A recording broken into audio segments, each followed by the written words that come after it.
வணக்கம். தமிழன் செய்தி களம். சீர்காழி சட்டைநாத சுவாமி திருக்கோயிலில் ஆடி வெள்ளியை முன்னிட்டு திருவிளக்கு பூஜை. திரளான பெண்கள் கலந்து கொண்டு சிறப்பு வழிபாடு செய்தன. மயிலாடுதுறை மாவட்டம் சீர்காழியில் தர்மபுர ஆதீனத்திற்கு உட்பட்ட ஸ்ரீ சட்டைநாத சுவாமி திருக்கோயில் அமைந்துள்ளது.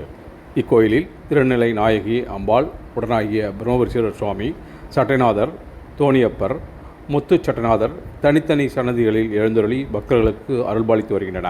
மேலும் இக்கோயில் பிரம்மதீர்த்த குளக்கரையில் பார்வதி அம்பாள், சிவன் திருஞான சம்பந்தருக்கு நேரில் காட்சியளித்து ஞானப்பால் வழங்கிய ஸ்தலமாகும். இத்தகைய புகழ்பெற்ற கோயிலில் சீர்காழி தொண்டை மண்டல முதலியார் சங்கத்தின் சார்பில் ஆடி வெள்ளியை முன்னிட்டு பிரம்மபுரீஸ்வரர் சன்னதி அருகே திருவிளக்கு பூஜை நடைபெற்றது.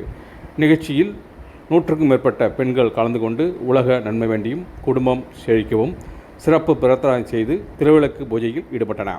தொடர்ந்து மகா தீபாரணை காட்டப்பட்டது. அப்போது திரளான பக்தர்கள் கலந்து கொண்டு சுவாமி தரிசனம் செய்தனர். விழாவில் மகளிரணி தலைவர் ராஜேஸ்வரி, சேமலா பெண்கள் மேல்நிலைப்பள்ளி தாளாளர் முரளிதரன், ஆசிரியை மீனாட்சி மற்றும் பாபு, மதிவாணன், ராஜா, பாலமுருகன் உள்ளிட்ட பலர் கலந்து கொண்டனர். கலை காவலர் பாவைச்செம்மல், தர்மை சிவா நிகழ்ச்சியை நெறிப்படுத்தி பாடல்கள் பாடியும் திருவிளக்கு வழிபாட்டை சிறப்பாக நடத்தி வைத்தார்.